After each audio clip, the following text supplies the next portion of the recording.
안녕하십니까, 박사호입니다. 이번 방송에서는 헝따 슈자인과 관련된 아주 복잡한 홍색 권귀 관계망, 그리고 홍콩의 따디 후이란 부호들의 사교 클럽과 어떻게 인연을 맺었는지를 설명드리겠습니다.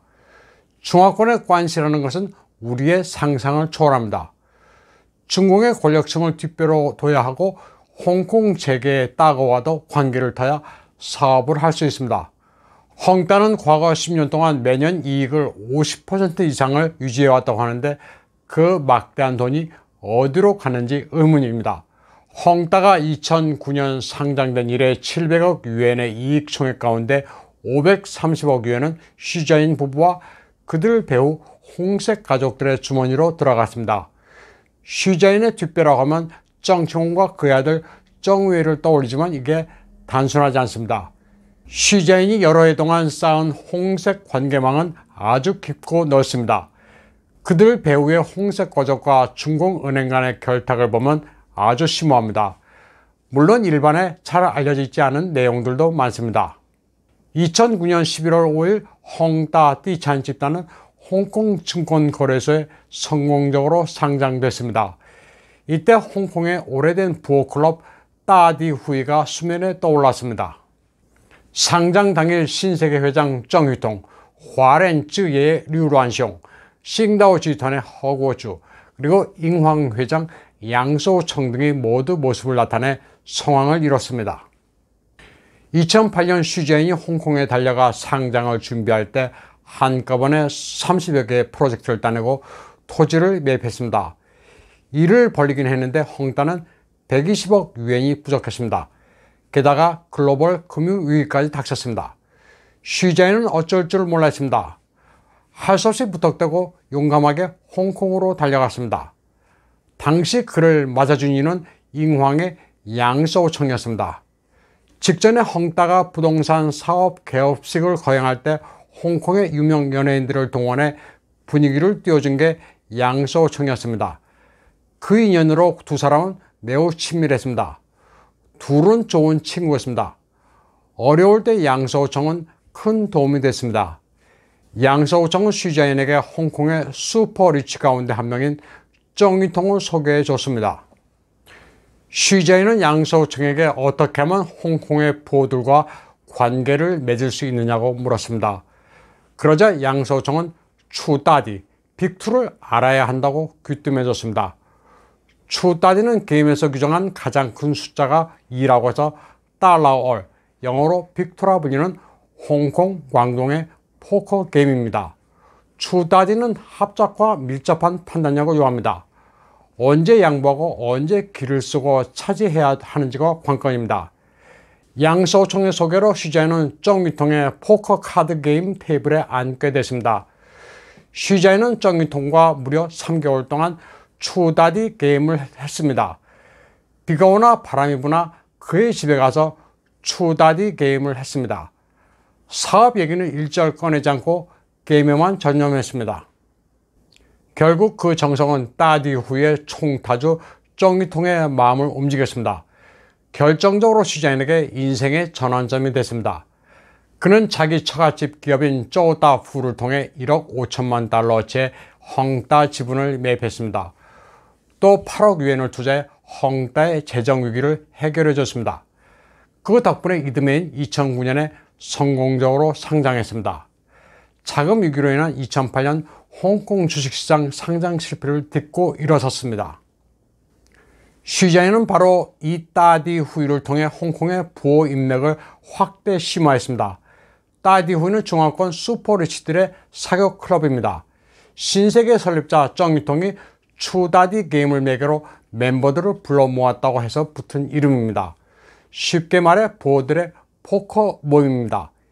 이 클럽의 초기 멤버 가운데는 아시아 최고 거부인 리카싱, 역시 홍콩 최대 재벌 중 한 사람인 리자오지, 그리고 지금은 고인이 된 마카오의 도화광 스탠리 호도 있었습니다. 2014년에는 따디 후이와 멤버가 겹치는 홍콩 문화산업연합총회가 설립됐습니다. 따디 후이의 멤버 양소청, 정휘통의 아들 정자춘이 이사했는데 여기에 슈자인도 끼게 됐습니다. 홍콩 부호들의 놀이터인 홍콩문화산업회 이사 가운데는 짜오웨이도 있었습니다. 정칭홍의 아들 정웨이의 대리인이며 짱점인 상하이빵의 최대 부호였던 밍텐그룹의 샤오젠화는 이 클럽의 부회장이었습니다. 2016년 정유통이 병사했을 때 중공 고위층 가운데는 짱점인 정칭홍 파벌만이 조율을 펼했습니다. 당시 정협주석이었던 짜칭린, 부총리 리 유엔차오 등이 조율을 펼했고 시진핑은 조용했습니다. 2014년 시주에는 4천만 달러를 들여 호주 시드니에서 가장 비싼 포인트 파이프의 호화주택을 구입했는데 정칭홍의 아들 정웨이 집 바로 근처였습니다. 나중에 시주에는 호화주택은 호주 정부의 압력으로 팔게 되는데 이를 산 사람은 현지 화교 왕리라는 여성이었습니다. 시드니 모닝 헤럴드의 폭로에 따르면 2015년 시주에는 정웨이를 위해 자기 집에서 파티를 벌여줬는데 이 왕리라는 여성이 참석했습니다. 왕리의 동생 비키 왕은 정웨이와 함께 호주 프루트 마스터 인터내셔널의 주주였습니다. 또 정칭홍 가족과 아주 밀접한 하얼빈 인화 부동산의 따이용가라는 인물도 이 회사의 주주였습니다. 그는 마약, 매춘, 도박으로 돈을 번 사람입니다. 하얼빈 출신으로 베이징에서 정칭홍 가족과 연을 맺은 인물인데 호주에서 가장 비싸고 풍수가 좋은 집을 구입한 뒤 이 집을 완전히 레노베이션해 정웨이에게 줬습니다. 그리고 나중에는 자신 소유의 하얼빈 인화 집단의 지분 40%를 정웨이의 부인 장메이에게 바쳤습니다. 정칭홍 아들을 완벽한 뒷배로 가지게 된 따이용거는 중국 내 사업에서 거칠 게 없었습니다. 2010년 그는 마카오의 도박장을 전전하다 지하 전장을 마련하고 고관이나 부호가 해외 자산을 빼돌리는 것을 돕는 비즈니스를 했습니다. 지하 전장에 100억이 들어오면 이 가운데 1억 원 벌었다고 합니다. 여기서 정웨이의 부인도 따이용거가 1억을 챙길 때 4천만 원 벌었습니다. 나중에 이 지하 전장은 선전, 상하이, 베이징, 쭈하이에도 열었습니다. 따이용거란 사람은 앞서 언급한 따디후의 멤버이기도 합니다. 2016년에 헝따는 헝따 난창 지사를 통해 성징은행의 지분을 18%를 매입해 최대 주주가 됩니다. 그리고 2019년에는 130억 유엔을 투자해 이 은행 지분을 36%로 늘립니다. 헝따가 문제가 되자 가장 주목받는 은행이 동북 최대 성징은행입니다. 왜 문제가 되는지 다른 은행 사례를 말씀드리겠습니다. 바오상 은행의 경우 중공 당국이 떠안게 됐는데 파산했습니다. 개혁 개방 이후 세 번째로 파산한 은행입니다. 이 은행의 최대 주주는 장점인 상하이빵의 최대 부였던 밍텐그룹의 샤오젠화였습니다. 지분이 89%에 달했습니다. 2005년 이후 바오상은행은 밍텐그룹의 재무보증을 서고 담보를 제공했다가 거덜났습니다.